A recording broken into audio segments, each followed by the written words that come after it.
बंधन mutual fund presents funds की बात। नमस्कार, मैं हूं दीपाली राणा। स्वागत है आपका सीएनबीसी आवाज की इस डिजिटल स्पेशल पेशकश में बंधन म्यूचुअल फंड प्रेजेंट्स फंड की बात। और इसी कड़ी में आज हम बातचीत करेंगे मिस्टर प्रदीप कुमार जैन से, जो कि डायरेक्टर हैं पीएमपीके वेल्थ प्राइवेट लिमिटेड से। प्रदीप जी नमस्कार, स्वागत है आपका।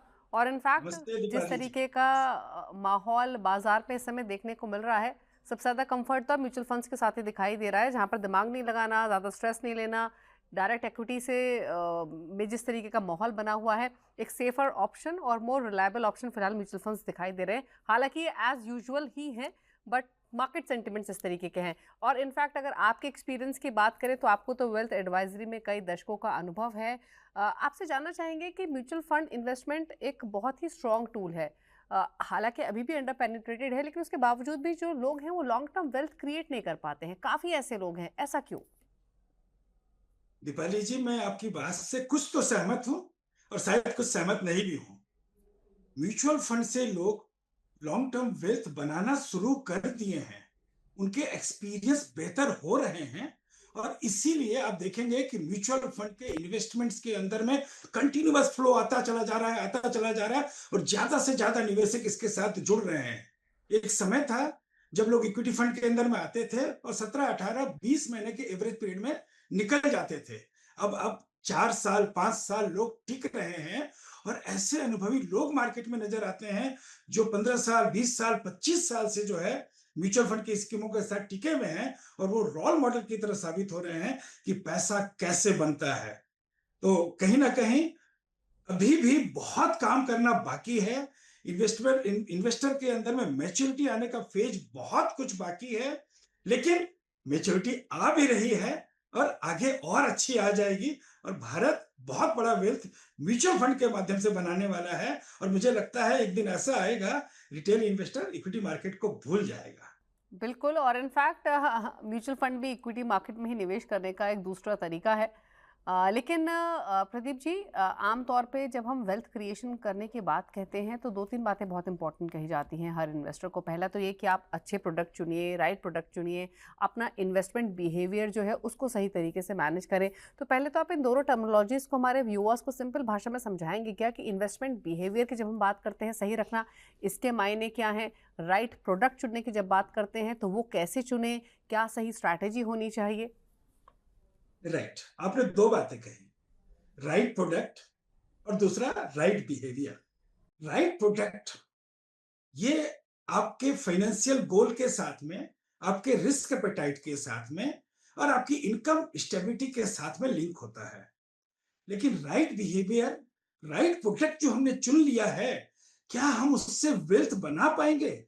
क्या इस बीच में जो इमोशनल टर्बुलेंस हमारे साथ लगातार आएगा, जो बहुत सारे कारणों से आता है, क्या वो हमें जो इन्वेस्टमेंट जर्नी का जो ट्रैक है उससे हटा तो नहीं देगा? हमारा जो गोल है हम वहां तक पहुंचे, उसके पहले हम डिसीजंस को बार बार चेंज तो नहीं करते चले जाएंगे? तो राइट प्रोडक्ट यानी कि जो आपके रिस्क एपेटाइट और फाइनेंशियल गोल के साथ मैच करने वाला हो, टाइम होराइजन ऑफ इन्वेस्टमेंट के साथ मैच करने वाला हो, बहुत जरूरी है। और एक आपका एडवाइजर जो है इसे बहुत ही सावधानी से चुनता है। लेकिन एक बार प्रोडक्ट चुन लिया ना, तो उसके बाद जो है उस ट्रैक पे बनाए रखना, वो इन्वेस्टमेंट एडवाइजर का सबसे बड़ा काम है। अच्छा, एक चीज़ और, आमतौर पे जब मार्केट में वॉलेटिलिटी बढ़ती है या बिकवाली आती है तो एक पैनिक यूजुअली इन्वेस्टर्स के बीच में आ जाता है। वो कई सवाल पूछते हैं कि म्यूचुअल फंड होल्डिंग बेच दें क्या, या क्या करें, अभी रुके, नया पैसा लगाना है। तो आपसे जानना चाहेंगे, आप क्योंकि काफ़ी डील करते होंगे क्लाइंट्स के साथ, एडवाइजरी जब आप देते हैं, क्या एप्रीहेंशंस आमतौर पे एक रिटेल इन्वेस्टर के मन में होती है मार्केट वॉलेटिलिटी के दौरान? क्या गलतियां वो करते हैं? जब भी मार्केट में पैनिक आता है तो इन्वेस्टर को क्या दिखता है? उसका वेल्थ गिर रहा है। दिखता क्यों है? क्योंकि हम डाटा देते हैं उनको, एक ऐप देते हैं जहां रोज के बेसिस पर उनको वैल्यूएशन जो है नजर आ जाता है। और जब उन्हें नजर आता है कि उनका पैसा खो रहा है, तो कहीं ना कहीं उनका इमोशंस ट्रिगर होता है, इससे हमें बचाना है। और उससे बचाने के क्रम में वो क्या डिसीजन लेते हैं? हम डिसइन्वेस्ट तो नहीं कर लें, हम अपनी एसआईपी रोक लेंगे तो कम से कम पैसा गिरना बंद हो जाएगा। और वो कुछ लोग जो है इस ट्रिगर के साथ में डिसइन्वेस्टेड हो जाते हैं एसआईपी को रोक देते हैं और इंतजार करने लगते हैं। फिर दूसरी समस्या आती है, दोबारा कब राइड करें? अब निकल तो गए बाजार से और मन में आया कि जब नीचे होगा तब हम एंटर कर जाएंगे, लेकिन जब कितना नीचे आएगा तो एंटर करें, ये डिसीजन बड़ा मुश्किल है।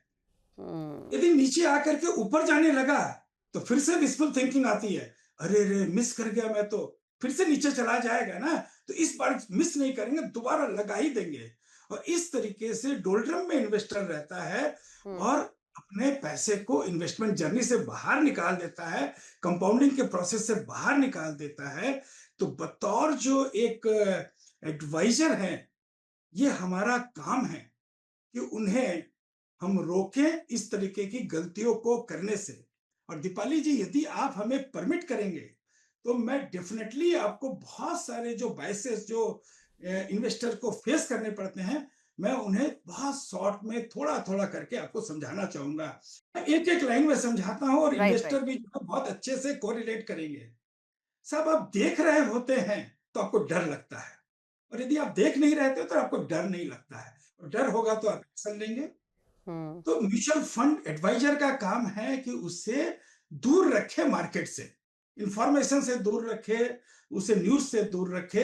एंड सिमिलरली जब ग्रीड का फेज आएगा, जब सिल्वर के बारे में रोज जो है मीडिया बताना शुरू करेगा, तो वो डरते डरते जाकर के पीक में कहीं जाकर के वो इन्वेस्टमेंट करने के लिए आएगा और वहां उसे नुकसान होगा, क्योंकि वो अपनी स्ट्रेटजी से बाहर आकर के सिल्वर की ओर भागा है वो।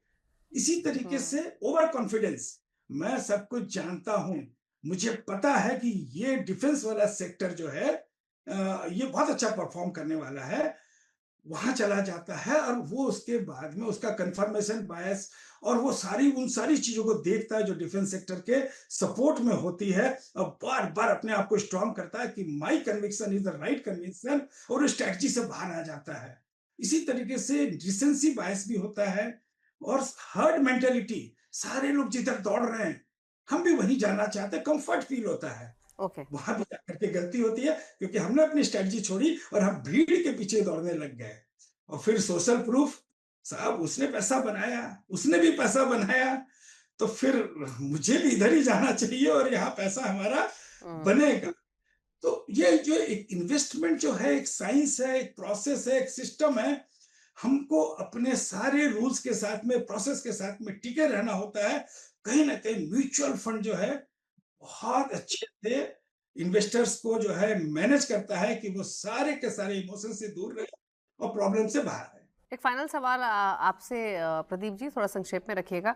आमतौर पे हम काफ़ी व्यूअर्स से बातचीत करते हैं और एक चीज़, एक गलती कहें या फिर एक उनका एक बिहेवियरल जो हमने नोटिस किया वो ये कि वो बेस्ट परफॉर्मिंग म्यूचुअल फंड्स को चेस करते हैं जब पोर्टफोलियो क्रिएट करने की तरफ बढ़ते हैं। उस केस में वो कैटेगरी का डुप्लीकेशन कर देते हैं, एएमसी का डुप्लीकेशन कर देते हैं, अपने रिस्क एपेटाइट को भूल जाते हैं कि क्या उनके risk taking appetite time horizon को वो कैटेगरी सूट करती है या फिर नहीं। तो बेस्ट परफॉर्मिंग म्यूचुअल फंड की बजाय एसेट एलोकेशन पर ध्यान देना अपनी एज, इनकम, टाइम होराइजन के हिसाब से कितना इंपॉर्टेंट है? ये बहुत इंपॉर्टेंट है दीपाली जी। बेस्ट का मतलब क्या है इन्वेस्टर के लिए? बेस्ट का मतलब ये नहीं है कि उसके लिए क्या सुटेबल है, बेस्ट का मतलब है किसने पास्ट में ज्यादा रिटर्न दिया। ये फैक्टर कहां से आता है? ग्रीड से आता है, और ग्रीड उसे मोटिवेट करता है कि जो पिछला बेस्ट है ना, शायद फ्यूचर में भी वही बेस्ट होता चला जाएगा। ये हम लोगों का एक पैटर्न सीकिंग ब्रेन होता है, और जो चीजें हमने एक्सपीरियंस की है हम समझते हैं कि वही एक्सपीरियंस कांस्टेंट होने वाला है, तो हम चले गए रिटर्न के पीछे और हमने राइट प्रोडक्ट अपने लिए नहीं चुना। राइट प्रोडक्ट हमें कैसे चुनना है? हमारे रिस्क एपेटाइट, टाइम होराइजन और हमारा जो नॉलेज लेवल है जिसके साथ हम पीसफुल रह सकते हैं, वो हमारे लिए राइट होता है कहीं ना कहीं। लेकिन हमने क्या किया? हमने रिटर्न को चेंज किया, एक एसेट एलोकेशन करना, ताकि मार्केट में जब वोलेटिलिटी हो उस समय जो है हम हर तरीके के सिचुएशन को फेस कर सकें और हमें घबराहट नहीं हो कि भाई इस सिचुएशन में क्या होने वाला है।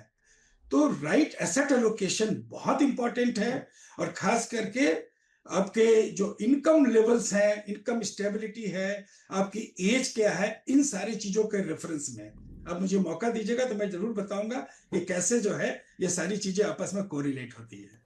लेकिन समय की कमी है, पर आपने बहुत सरल भाषा में हमारे व्यूअर्स को बहुत बेहतरीन बातें बताई, जो कि अगर वो फॉलो करेंगे, अगर आपको सुन रहे होंगे और उसको इम्प्लाई करेंगे अपने इन्वेस्टमेंट जर्नी में, तो डेफिनेटली एक बेहतर प्लानिंग कर पाएंगे, बेहतर रिटर्न बना पाएंगे। शुक्रिया आपका बहुत बहुत प्रदीप जी शो में आने के लिए।